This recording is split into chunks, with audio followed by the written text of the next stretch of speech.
안녕하세요. 윤정두입니다. 이번 주 국내 증시 1,500포인트에 안착을 하면서 한 주를 마감했습니다. 10개월 만에 1,500포인트에 안착을 했기 때문에 굉장히 조금 흥분할 볼 수 있는 그런 장세가 아닌가 생각이 드는데요. 그렇다면 과연 7월 마지막 주에도 국내 증시 외국인의 매수세와 함께 더더욱 강력한 모습을 보여줄지, 그러한 부분에 대한 전략과 전망 부분 같이 해보도록 하고요. 더욱더 중요한 부분은 ELW 전용 프로그램이죠. ELW 시장에 대한 전망과 ELW에 대한 공부 같이 진행해 보도록 하겠습니다. 그럼 첫 번째 순서부터 심차게 출발하도록 하겠습니다.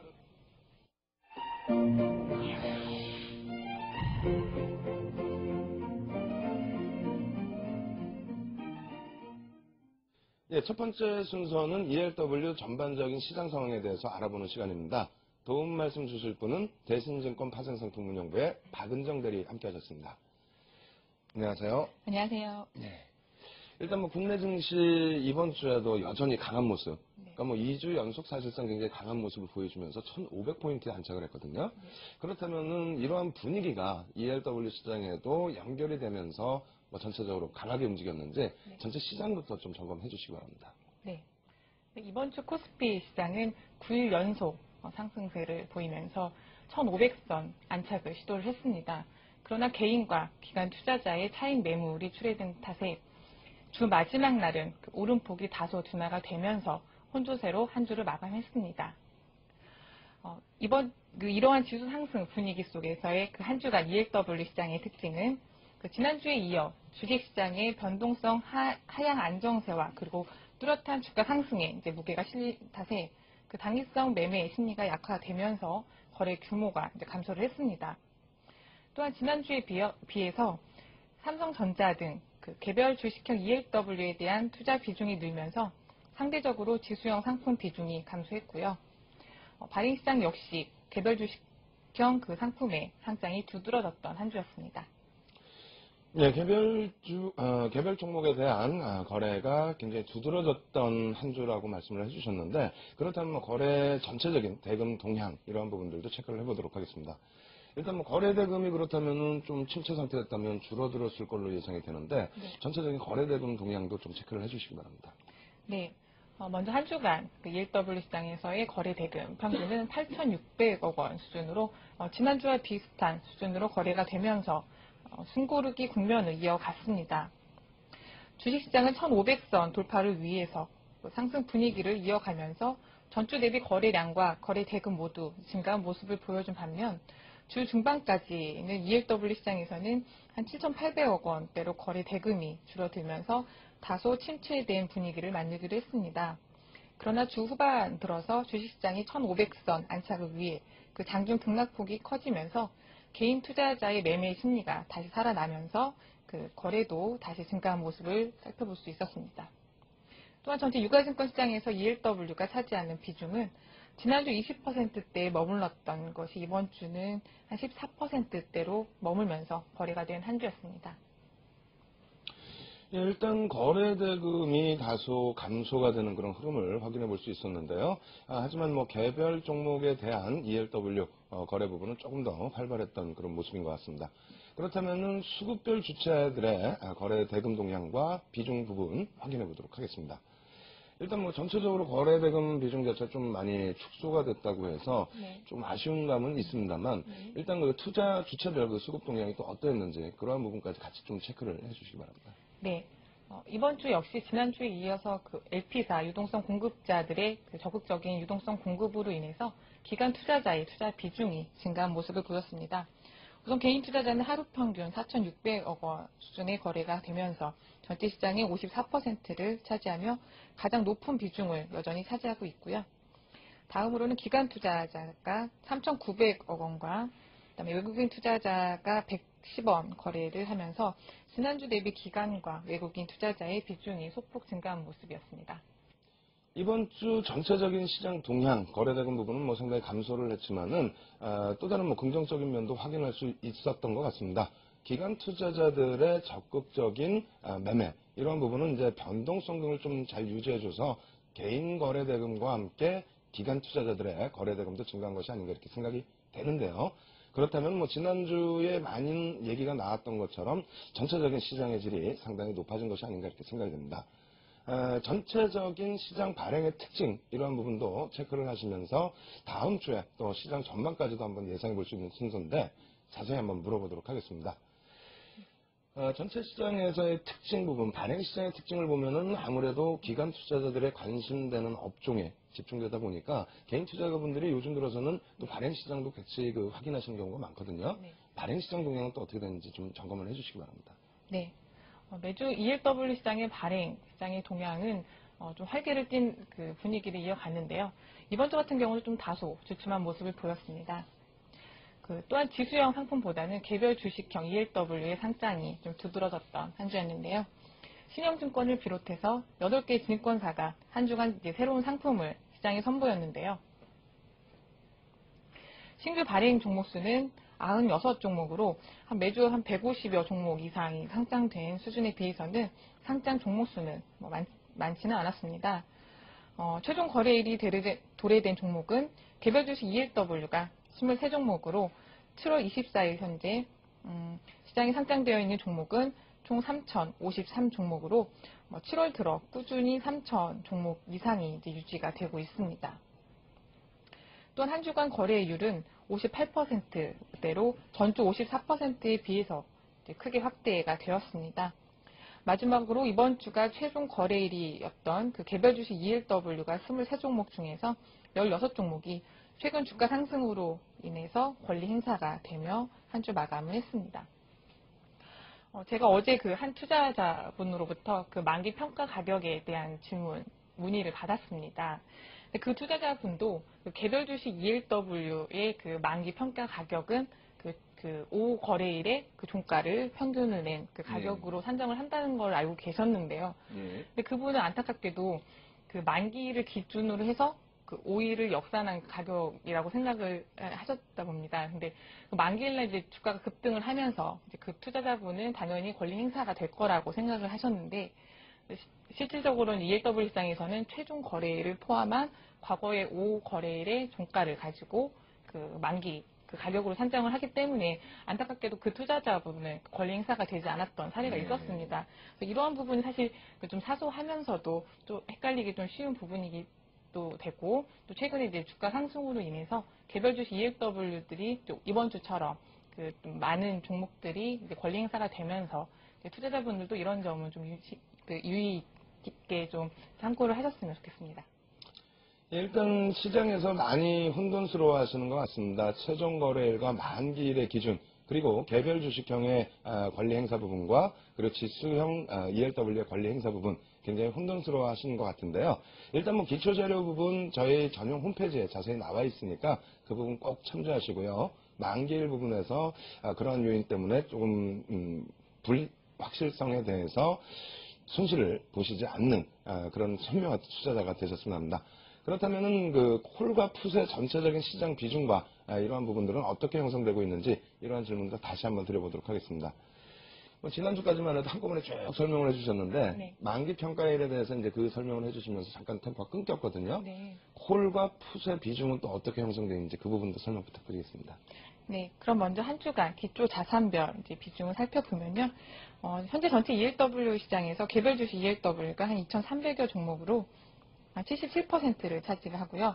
코스피 200 지수형 상품이 700여 종목으로 23%를 차지하면서 전주 대비해서 지수형 상품의 발행 비중이 소폭 증가했습니다.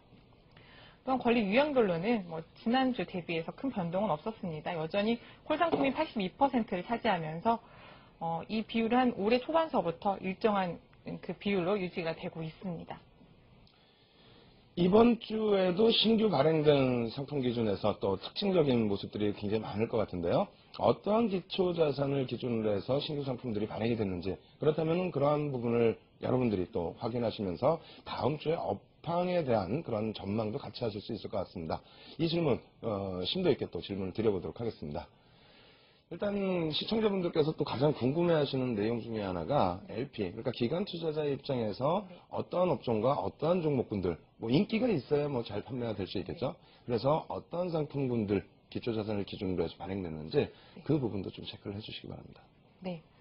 이번 주는 코스피 200 지수를 기초 자산으로 한 상품이 17종목으로 그 신규 발행 종목의 16%에 이제 불과한 수준으로 최근 들어서 가장 적은 수가 상장이 됐습니다. 대부분이 11월 만기 상품으로 다양한 행사 가격과 전환 비율로 상장이 됐습니다. 다음으로 전체 중에 84%가 이제 개별 주식형 상품이 상장이 됐는데요. 이번 주의 특징으로 살펴보면 그 특정 종목군으로 집중되기보다는 이제 다양한 기초 자산별로 그 고르게 상장이 됐습니다. 그 중에서 삼성전자, 현대차, 그리고 두산중공업, 우리금융, 대우증권 등의 ELW가 이제 상장된 수가 많았습니다. 오래간만에 그 우리금융과 대우증권을 비롯한 그 이번 한 주는 25종목이 그 금융주가 이제 그러니까 상장이 됐습니다. 이번 주 금융지주회사법 개정안이 국회 통과로 인해서 다양한 투자자로부터 자금 조달로 그 은행의 민영화가 수월해질 거라는 그 전망에 힘을 얻어서 주식시장에서 그 은행주가 초강세를 보였습니다. 또한 주식시장이 그 박스권 상단을 강하게 돌파한 그 시점에서 더욱 메리트가 이제 부각되고 있는 그 브로커리지 대형 증권사에 대한 시장의 관심이 높아지면서 이번 주에 이어서 당분간은 좀 발행 증권사들이 금융주에 대한 좀 관심이 더 높아지지 않을까라고 예상이 됩니다. 예, 이번 주 특징 그리고 향후에 역시 발행사들이 좀 관심을 많이 가질 것 같다라고 하는 업종은 금융주라고 이렇게 결론을 내어주셨습니다. 그렇다면 마지막 질문 한번 드려보도록 하겠습니다. 과연 이번 주에 어떠한 기초자산을 기준으로 한 ELW 상품이 가장 많은 상승률을 기록했는지, 그리고 종목별로는 어떠한 기초자산을 설정해서 움직이는 ELW가 비중이 가장 거래대금이 높았는지 이 부분도 질문 드려보도록 하겠습니다.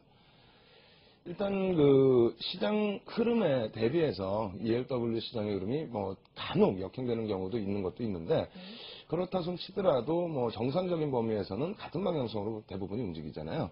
이번 주에는 과연 그러면 어떤 ELW 기초자산을 가지고 가는 ELW가 상승이 많이 됐는지 마지막으로 좀 점검 부탁드리겠습니다.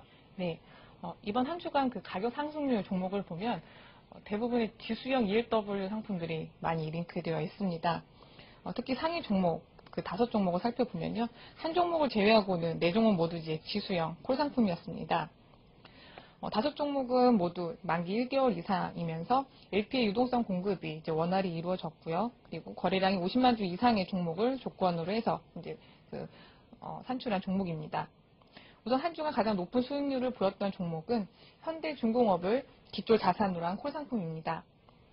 행사 가격이 21만 원으로 한 4% 내가격이면서 레버리지가 한 3배 정도 되는 종목으로 한 주간 150만 주 거래가 되면서 160%의 높은 수익률을 기록했습니다. 현대중공업을 비롯해서 조선 업종의 그 불황이 장기화되면서 사실 이번 그 주가 상승에서 상대적으로 좀 약세를 보이다가 이번 주 그 신규 수주 소식과 그리고 2분기를 바닥으로 3분기부터는 이제 본격적인 회복세를 보일 거라는 전망이 그 주식시장에서 보이면서 8일 연속 주식시장에서 높은 상승률을 보였습니다.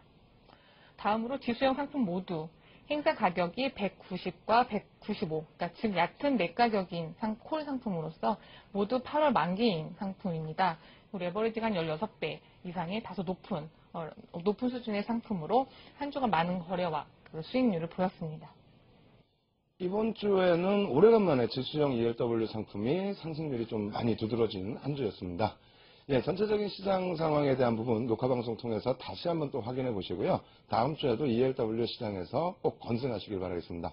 지금까지 도움 말씀 주신 분은 대신증권의 박은정 대리였습니다. 감사합니다. 감사합니다.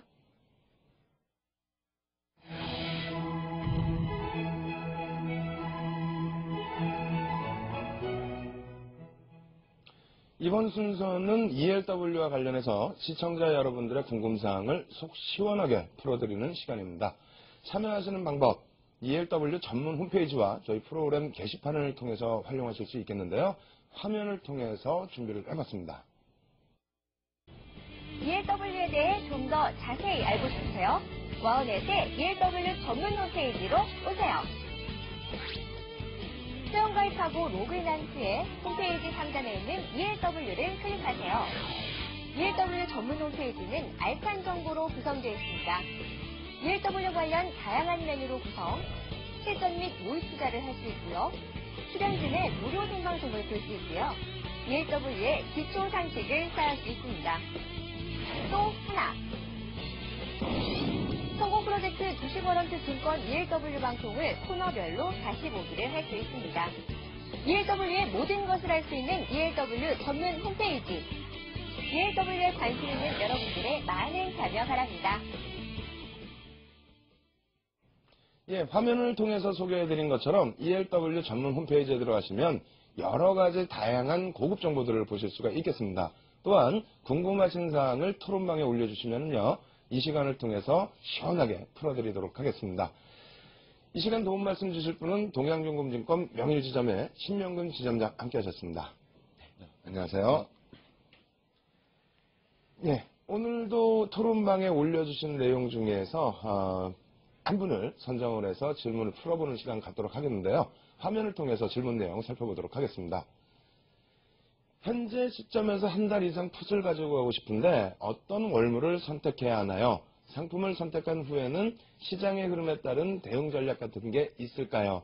만약 9월 만기에 풋 상품을 고른다면 내 가격과 외 가격을 선택했을 때 어떤 장단점이 있을까요? 이렇게 궁금사항을 올려주셨는데요. 먼저 한 달 이상 남아있는 그러한 상품을 고르는 것이 유리한 건지, 하여간은 전체적인 지수상품 선택할 때 가장 기초적인 선택 기준부터 좀 살펴주시기 바랍니다. 예, 일단 질문을 의뢰하신 분께서 현재 시점에서 한 달 이상 풋을 가져가고 싶다고 하셨는데요. 그렇다면은 다음 달인 8월 말경까지 보유 의사를 가지고 있는 것 같습니다. 잔존일수가 이제 하루하루 줄을 때마다 매일 세타, 즉 시간치 감소만큼 ELW 가격이 하락 조정되는데요. 그런 걸 감안할 경우에는 잔존일수가 최소 70일 이상 되는 종목을 고르시는 게 좋을 것 같습니다. 잔존일수가 길수록 시간가치 감소가 상대적으로 작기 때문에 ELW를 사서 한 달간 그대로 보유하시겠다면 아무래도 잔존일수가 100일 이상 더 되는 종목을 고르는 게 더 좋은 선택이 아닐까 생각합니다. 다만 레버리지, 잔존일수가 길수록 레버리지는 상대적으로 좀 작을 것입니다. 그리고 만기일까지는 가급적 보유하지 마실 것을 권고드리는 바입니다. 만약 종목 매수한 이후에 한 달이 되어서 또 추가적으로 추가 하락할 걸로 예상을 해서 한 달 더 보유하시겠다. 그럴 경우에는 다시 또 신규 종목 중에서 잔존일수가 긴 종목으로 교체해서 보유하시는 게 바람직하겠습니다.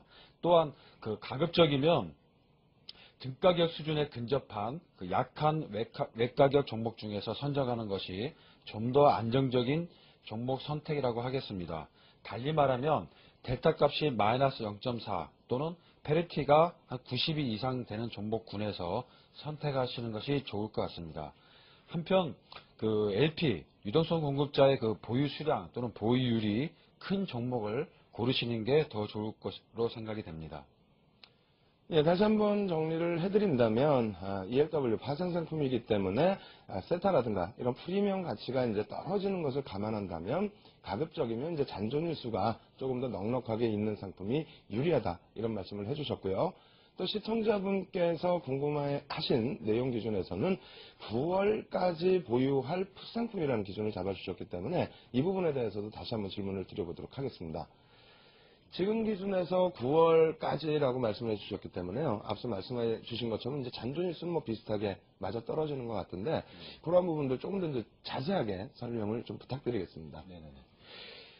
질문을 의뢰하신 분께서는 말씀하신 대로 9월 만기에 풋 상품 중에서 고른다고 말씀하셨는데요. 그렇게 보면 아무래도 잔존일수가 지금 시점에서 따지면 한 7, 80일 정도 남은 종목들에서 고르시면 되겠는데요.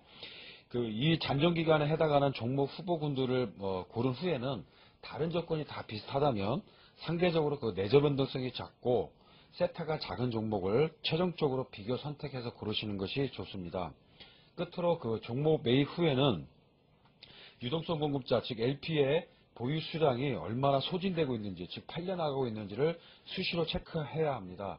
만약 다 소진되어 버린다면 사실상 유동성 공급이 중단되어서 매도를 할 경우에도 유동성이 없어서 팔지 못한 경우도 생길 수가 있고 ELW 가격이 왜곡될 수도 있겠습니다. 다만 지수형 풋 같은 경우는 잔존일수 30일 미만에도 유동성 공급은 되기 때문에 별 문제는 없겠습니다.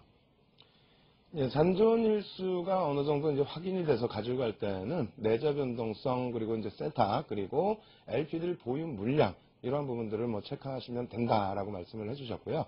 그렇다면 이러한 부분들 실전 사례에서는 어떻게 골라낼 수 있는지 그 질문부터 또 드려보도록 하겠습니다. 뭐 자세하게 잘 설명을 해주셨는데요. 사실상 이제 현재 놓여져 있는 상품을 보면서 설명을 들으면 좀 더 이해하기가 쉬울 것 같습니다. 준비해 오신 자료 있으시면 보여주시면서 설명 부탁드리겠습니다. 그 종합시세창 그 판을 보면서 한번 설명을 드리겠습니다. 뭐 증권사마다 좀 대동소이한데요. 일단 그 여기서 그 내가격이냐 외가격을 기준할 경우는 이제 행사가하고 현재 코스피 100 지수하고 서로 비교해서 하게 되는데요. 일단 이 행사가 그 쪽을 클릭을 하게 되면 뭐 내림차순이든 올림차순이든 이렇게 바뀌게 됩니다. 그래서 일단 요거는 일단 풋 종목이니까 가급적이면 이제 내가격이 위에 나타나게끔 하기 위해서 하게 되면 결국 높은 것부터 배열되는 내림차순으로 행사가를 딱 정리를 합니다. 배열을 시키면 나서 그 일단 그 194.40이니까 현재 코스피 100 지수가 풋 같은 경우는 내가격이라는 것은 행사 가격이 코스피 100 지수보다도 높은 가격이 바로 그 내가격이라 할 수 있겠죠. 그러면 여기서 종목들을 본다면 여기 195까지 이 종목이 다 지금 내가격에 있는 종목들인데요. 물론 여기 이 종목은 지금 현재가 0으로 나와 있죠. 지금 신규 상장된 이후에 거래가 한 번도 안 됐기 때문에 여기 이런 종목의 그 행사가는 일단 배제를 시킵니다. 물론 이거 하고 싶다면 열주를 거래시키게 되면 그때 현재가와 그 반영이 되고 행사가도 반영이 되고 뭐 손익분도 바뀔 때 그때 가서 고르시면 되겠습니다. 그리고 일단 잔존일수가 여기 보시면 뭐 78일 뭐 이제 140 이렇게 했는데요. 여기 이제 그 화면상 제가 여기 좀 잘랐는데요. 여기 보통 증권사 보면 설정 기능이 있습니다. 그래서 설정 기능 가서 잔존일수에 들어가서 75일 이상만 저는 나타나게 설정을 해와서 75일 이상 나타나는 잔존일수가 되는 종목들만 나타나게 한 것입니다. 그래서 일단은 이 상단 부분일수록 그 내가격, 뭐 내가격이 없을 수도 있겠죠. 근데 현재 시점에서는 내가격이 있네요. 그리고 밑으로 내가 여기 지금 화면상으로 이제 많이 잘렸는데요. 이 내려가면 수없이 많습니다. 수없이 많은데 내려가면 내려갈수록 이제 그 깊은 외가격 종목이라고 할 수 있겠죠. 그래서 일단 내가격 종목 중에서 고르신다면 이 종목에서 이 종목군에서 골라야 되는데요. 그럴 경우에 이제 이 종목군에서 고르는 상황에서 뭐 잔존일수는 큰 차이가 없으니까 뭐 내재 변동성하고 또 세타가 있거든요. 그래서 내재 변동성이 좀 작고 세타도 작은 종목 상대들 비교해서요. 다른 조건이 비슷하다면 그렇게 해서 골라내시면 될 것 같습니다. 예, 실전 사례를 통해서 본 내용 요약을 해드리면요. 같은 행사가의 지수 그리고 같은 잔존일수라면은 가급적이면 내재 변동성이 낮고 그리고 세타 가격이 적은 상품이 유리하다. 이러한 부분을 실전 사례를 통해서 보여드렸습니다. 그렇다면은 시청자분께서 또 질문 주신 내용이 내가격과 외가격의 차이에 대해서 그리고 어느 쪽이 유리한지에 대해서 질문을 주셨거든요. 이 부분에 대해서도 다시 질문을 드려보도록 하겠습니다. 일단 뭐 시청자분께서 또 궁금해하신 내용 중에 하나가 내가격이 유리하냐 아니면 외가격이 유리하냐 이 질문을 주셨는데 참 어려운 답변이긴 합니다만 이 부분에 대해서 좀 설명 부탁드리겠습니다. 네네. 일단 내가격 종목과 외가격 종목을 한번 비교해서 좀 말씀드리겠는데요.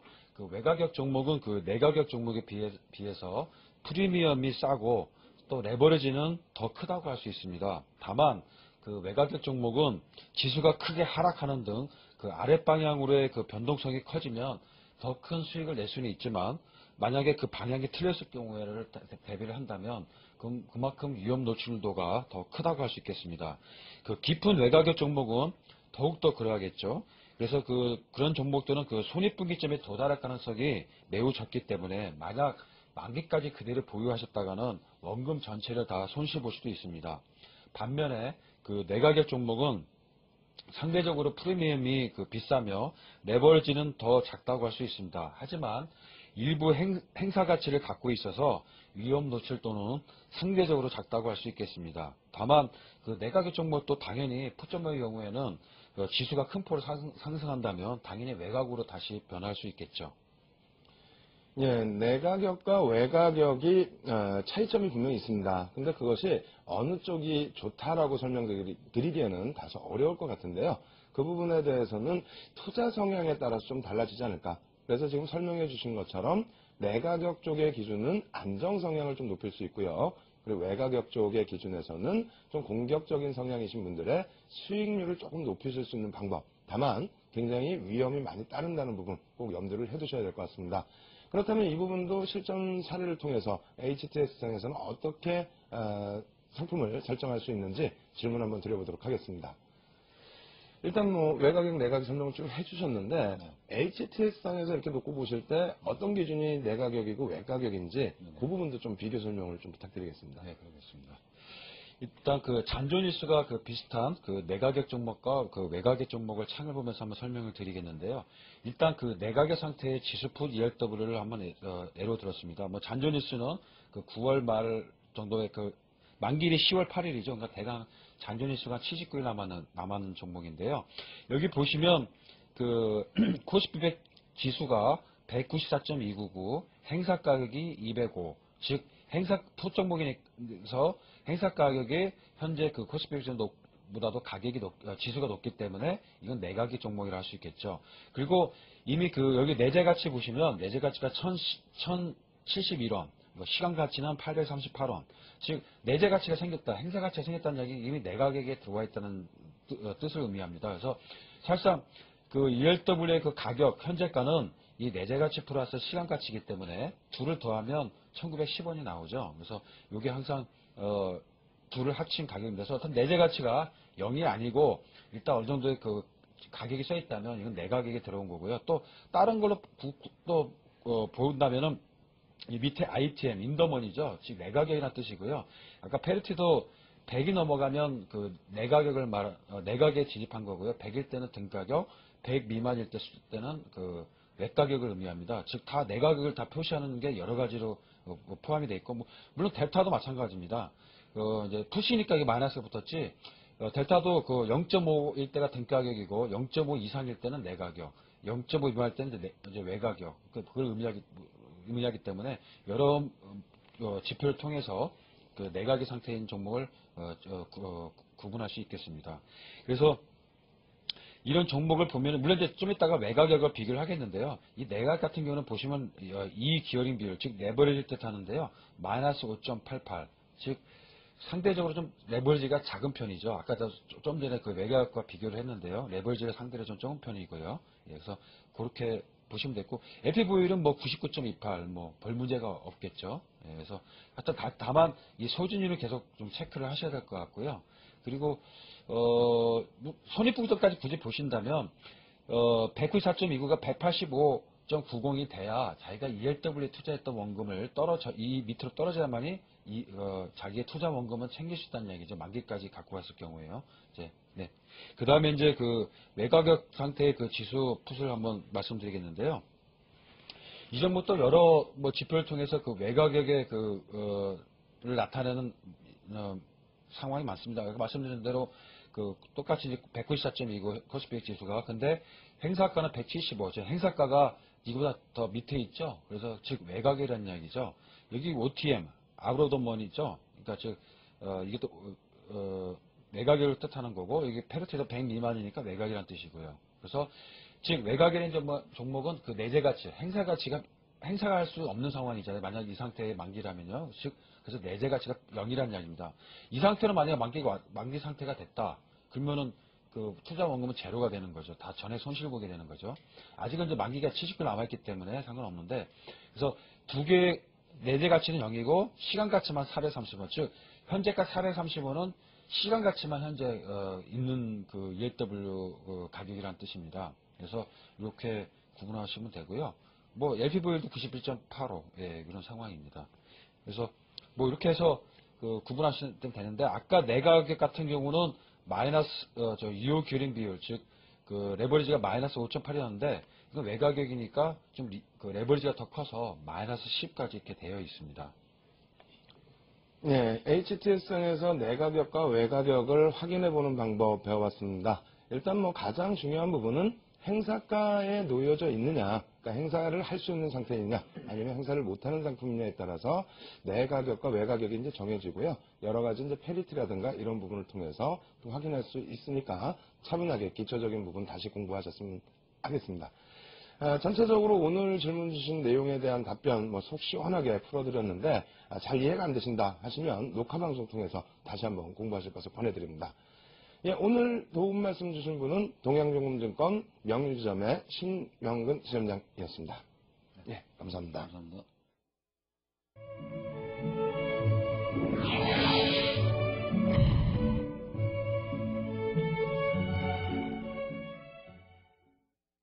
안녕하세요. 할투자증권 조규랑입니다. 지난 시간에는 ELW 시장제도에 대해서 알아봤는데요.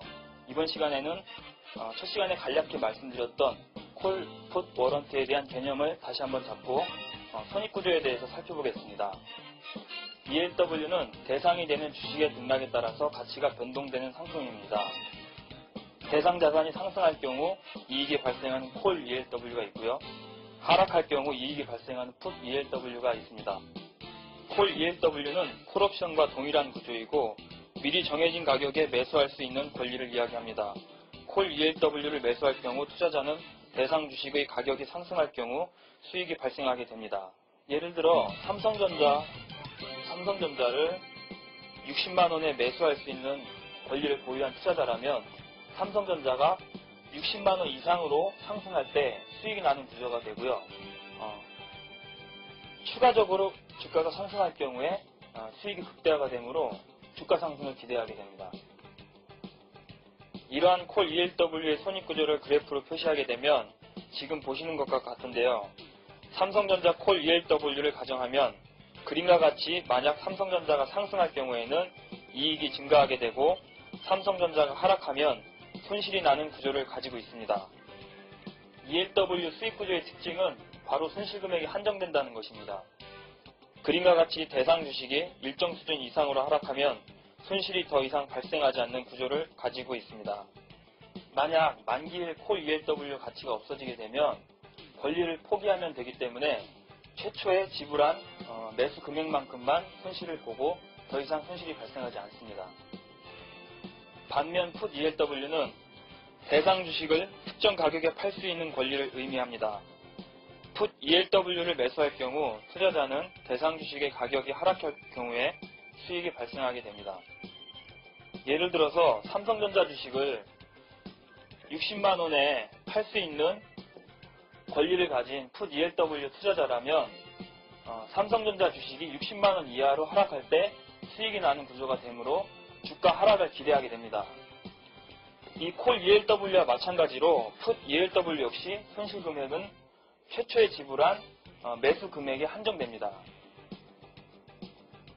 이러한 풋 ELW의 손익구조를 그래프로 표시하면 삼성전자 풋 ELW를 가정하면 그림과 같이 만약 삼성전자가 하락할 경우에 이익이 증가하게 되고 삼성전자가 상승하면 손실이 나는 구조를 가지고 있습니다. 즉, 콜 ELW와 반대의 구조로 생각하시면 됩니다. ELW 손익구조에 대해서 알아보겠습니다. 행사가가 195이고 전환비율이 100, 그리고 잔존일수가 23일 남은 지스콜 ELW가 7월 22일 종가 194포인트 기준으로 400원에 지금 거래가 되고 있습니다. 이 지스콜 ELW를 여러분들께서 매수를 하셨다고 한다면 앞으로 23일 후에 만기지수가 어떻게 나오느냐에 따라서 가격이 틀려지는데요. 만기지수가 만약에 205포인트까지 상승을 했다면 계산을 해보겠습니다. 205포인트 빼기 195포인트는 10포인트 곱하기 전환비율 100을 하게 되면 ELW 가격이 1000원이 나옵니다. 추가로 지수가 상승을 해서 만기지수가 210포인트가 됐다고 한다면 210포인트 빼기 195포인트는 15포인트 곱하기 전환비율 100을 하면 1500원. 지수가 상승하면 상승할수록 ELW도 1000원, 1500원, 2000원, 2500원 지속 상승을 하게 됩니다. 반대로 만기지수가 상승을 못하고 195포인트 행사가로 끝났다고 하면 195포인트 빼기 195포인트는 제로가 되죠. 곱하기 전환비율 100을 해도 제로가 됩니다. 이 제로라는 의미는 만기 때 ELW 최종 가치입니다. 그래서 최초에 400원을 주고 지수콜 ELW를 매수했지만 만기 때는 제로가 되므로 전액 손실이 됩니다. 추가로 지수가 하락을 한다고 가정해보면 190포인트, 185포인트 추가로 지수가 하락을 해도 손실이 더 커지는 게 아니고요. 최초 매수한 금액, 권리기 때문에 행사를 포기하면 됩니다. 그래서 최초 매수한 금액 400원으로 손실이 한정이 됩니다. 이렇게 해서 오늘은 콜 ELW, 풀 ELW의 손익구조에 대해서 알아봤습니다. 다음 시간에는 ELW 투자를 하는 이유와 투자 효과에 대해서 알아보겠습니다. 지금까지 하이투자증권 조규랑이었습니다. 감사합니다.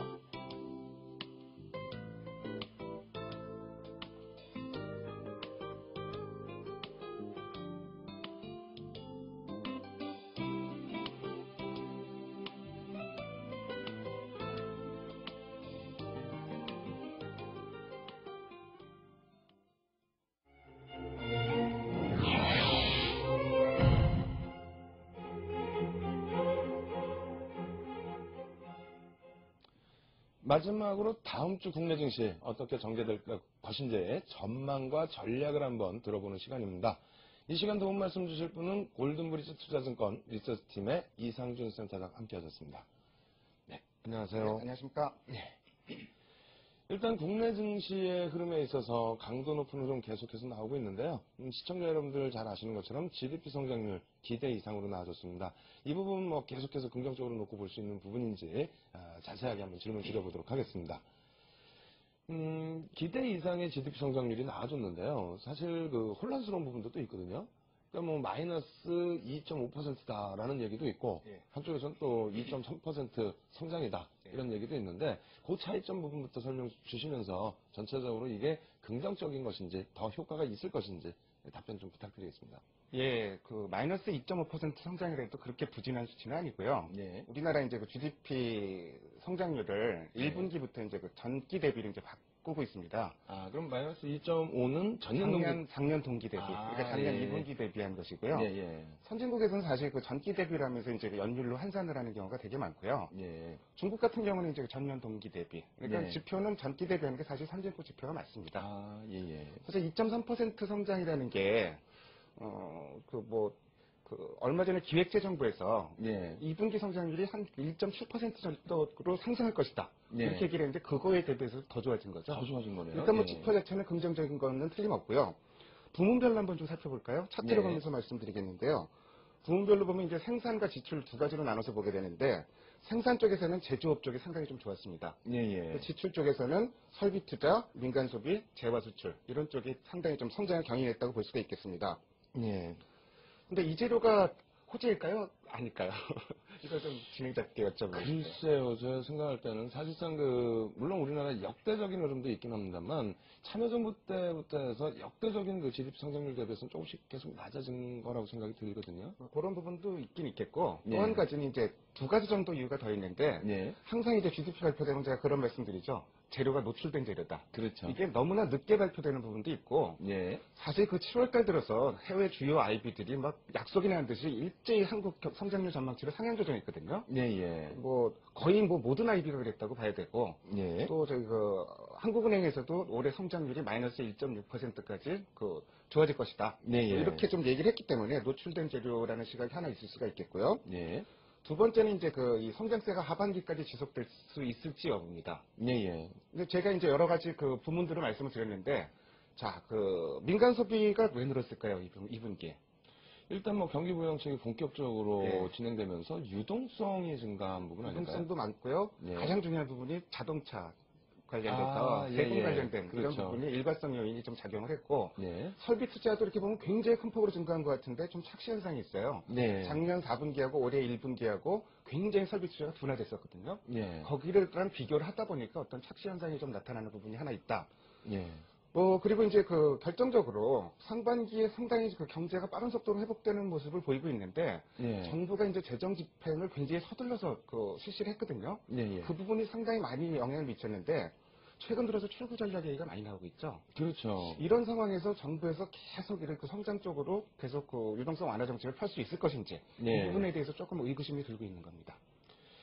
예, 일단 성장성 부분에 있어서는 상당히 긍정적인 내용으로 발표가 됐다. 하지만 GDP 발표 부분에 있어서는 조금 이미 노출된 내용들이 아니겠느냐라는 말씀해 주셨고요. 그리고 또 출구 전략 관련해서도 일부 말씀을 해주셨는데, 그렇다면 출구 전략 관련해서 질문을 한번 더 드려보도록 하겠습니다. 지금 뭐 앞서 출구 전략 관련해서 말씀을 해주셨는데, 뭐 우리나라뿐만 아니라 글로벌 시장에서도 계속해서 뭐 출구 전략 된다 안 된다 할 거다 안 할 거다 예. 말들이 굉장히 많거든요.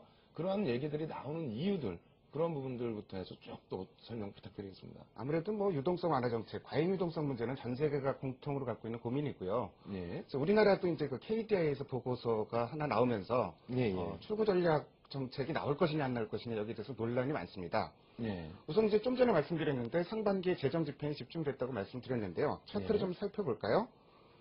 지금 그 상반기에 재정 집행이 171조 5천억 원. 그러니까 예. 이 추경 예산을 포함해서 그런 것인데 예. 작년 상반기에 대해서 57%나 늘어난 것입니다. 상당하네요. 예. 그리고 이제 그 본 예산과 관련해서 연간 증가율이 지금 64.8%고요. 예. 그러니까 그 계획치보다 지금 4조 2천억 원이 추가로 집행이 되고 있습니다. 예. 이런 부분 하나 생각해야 될 것 같고, 두 번째는 이제 그 금융위기 이후에 유동성을 엄청나게 공급을 했죠. 한국은행에서요. 예, 예. 27조 5천억 정도를 공급했고, 이 중에서 17조 1천억 원 정도로 그 환수를 하긴 했는데, 과잉 유동성 문제는 여전히 고민을 갖고 가고 있는 부분입니다. 예. 자, 뭐 주택 매매 가격 한번 그 지수를 한번 좀 살펴보겠습니다. 예. 살펴보면서 말씀드리겠는데, 이 유동성이 이 우리나라 건가요? 우리나라 겁니다. 예. 뭐 거의 회복을 했죠. 예, 그러네요. 그리고 뭐 유동성이 주식시장으로 가고 부동산으로 가고 이러면서 자산 예. 인플레 현상을 이제 야기시키는 이런 현상이 벌어졌기 때문에 이제 그 출구 전략 얘기가 좀 나오는 거고요. 예. 현재 이제 거론되고 있는 정책 중에서 부동산 쪽에 우선적으로 포커스가 좀 많이 맞춰집니다. 예. LTV가 지금 그 수도권에서 실시가 되고 있는데 LTV 그 비율을 추가적으로 더 하향 조정할 것이다. 예. 이런 얘기도 좀 나오고 DTI라고 이건 이제 그 강남 3구에서만 적용되고 있는데 이것은 이제 서울 전역으로 이제 확대할 것이다. 이런 얘기도 좀 전망이 나오고 있고요. 그 이외에 거론되고 있는 부분을 좀 살펴보면은 지금 그 총액 대출 한도가 10조 원인데요. 예. 요거를 축소한다든지 심지어는 이제 그 지준율 인상까지도 좀 검토가 되고 있긴 있는 것 같습니다. 네. 뭐 마지막으로 말씀해 주신 것처럼 지급준비율 인상까지도 검토가 되고 있다. 아무래도 시장이 지금까지 상승률을 나타낼 수 있었던 가장 큰 요인 중에 하나는 유동성이었다라고 한다면 이 출구 전략은 시장에 일부 또 충격을 줄 수 있을 것 같은데요. 그렇다면 오늘은 한 번 더 출구 전략에 대해서 더 집중적으로 한번 질문을 드려보도록 하겠습니다. 그렇다면은 앞서 이제 쭉 이러한 내용을 바탕으로 해서 출구 전략을 진행할 수도 있다라고 말씀해 주셨는데, 그렇다면 진짜 적극적인 출구 전략이 나올 가능성에 대해서는 또 어떻게 우리가 해석을 해야 될지 설명 부탁드리겠습니다. 저는 그 개연성 자체가 상당히 좀 낮다고 보고 있습니다. 예. 전 세계적으로 똑같은 얘기인데요. 우선 이제 그 최근 기업들이 자금 사정이 좋아진 걸로 좀 다들 보고 있는데 네. 양극화는 여전히 심합니다. 네. 저 금리 동향 한번 차트로 좀 살펴볼 텐데요. 네. 회사채 금리 그 3년 그 만기 그 무보증 회사채인데요. AA- 등급과 BBB- 등급을 살펴봤습니다. 네. 이게 이제 그 올해 들어서 굉장히 벌어졌죠. 그 스프레드가요. 네. 근데 별로 축소되질 않고 있어요. 아, 그러네요. 그러니까 여전히 뭐 어려운 회사들은 좀 자금 사정이 어렵다 이런 걸 보여주는 지표라고 볼 수가 있겠고요. 예. 또 차트는 준비를 안 했는데 지금 그 유동성을 공급을 했는데 M1 증가율은 쭉 올라가는데 네. M2 증가율은 거꾸로 내려가고 있어요. 예. 이 얘기는 돈을 유동성을 공급을 했지만 유동성 공급의 효과가 나타나지 않고 있다. 뭐 이 두 가지 요인만 봐도 예. 사실은 그 출구 전략을 적극적으로 펼치기가 좀 어려운 상황이고요. 또 한 가지 이제 그 제가 얼마 전에 재고 순환도라는 그 차트를 한번 보여드린 적이 있는데 예. 거기서 말씀드린 점이 지금 재고 순환도가 경기 선행지수의 그 주요 항목인 재고 순환이 좋아지고 있는데 그게 어떤 출하가 늘어서 그런 게 아니라 출하가 줄어드는 것보다 재고가 더 빨리 줄어들기 때문에 일시적으로 좋게 보이는 현상이다. 예. 좋아지려면 출하도 늘고 따라서 그 재고도 다시 늘어나고 그러기 위해서는 그 전제 조건으로 수요가 늘어야 되는데 예. 그 부분이 확인은 안 되고 있죠.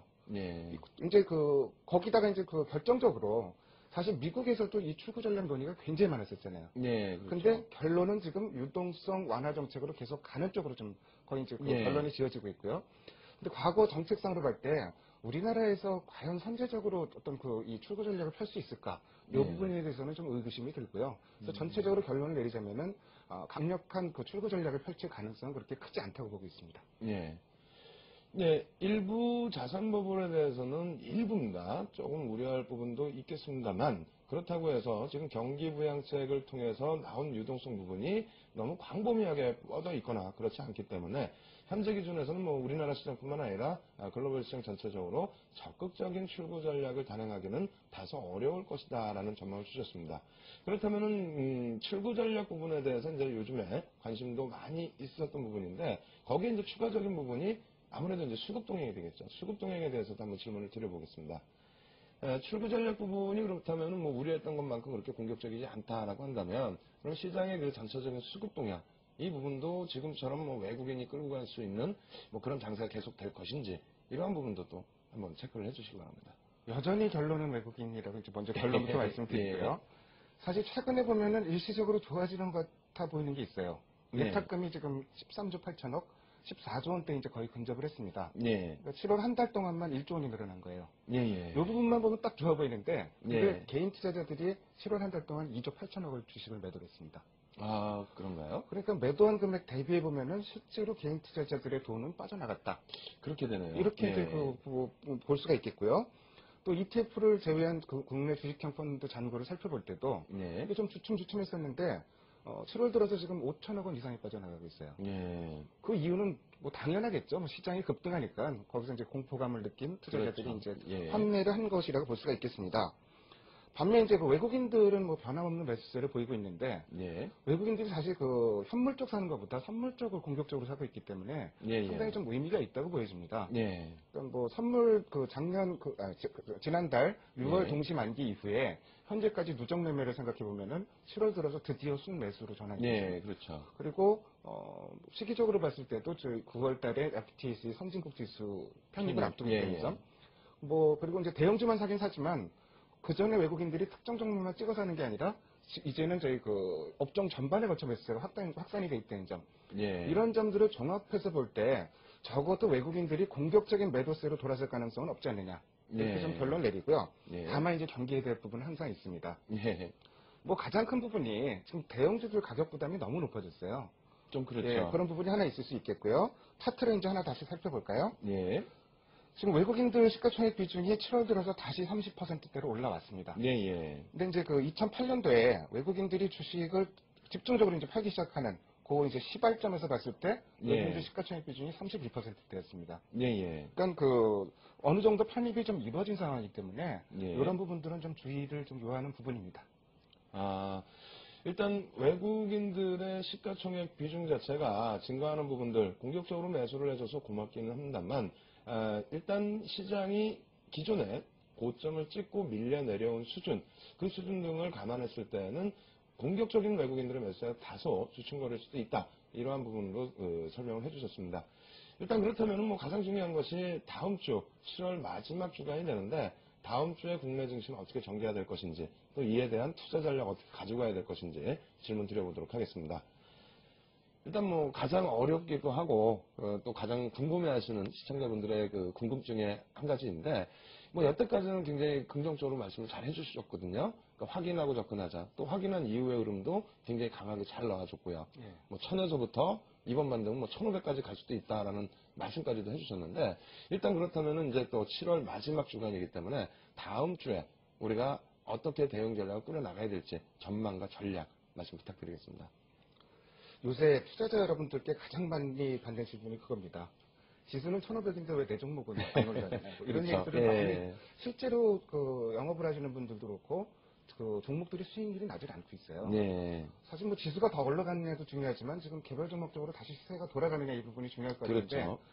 아까 말씀드렸듯이 지금 예탁금이 늘어났지만 뭐 이 부분은 어느 정도 시장에 다시 이제 들어올 가능성은 있다고 봅니다. 네. 근데 전체적으로 돈은 빠져나갔다는 거. 그러니까 개인 투자자들의 매수 여력도 그만큼 제한적인 것이라고 좀 예상을 하고요. 예. 물론 지금 그 중소형주들 워낙 미끄러졌기 때문에 가격이 싸 보이는데 예. 수급 여건이 이렇게 제한적이기 때문에 부분적으로 종목마다 이제 반등은 나오겠지만 큰 예. 시세가 나기 힘들다. 특히 이제 그 일반적인 흐름으로 봤을 때 급등한 이후에 급락.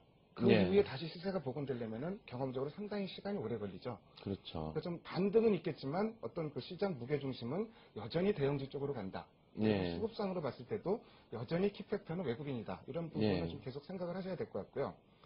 근데 이제 대형주도 지금 큰 시세가 안 나요. 예. 이유는 이쪽이 올랐다가 내일은 저쪽이 올라가고 이렇게 좀 그 순환매가 지금 일어나는 그 형국인데 예.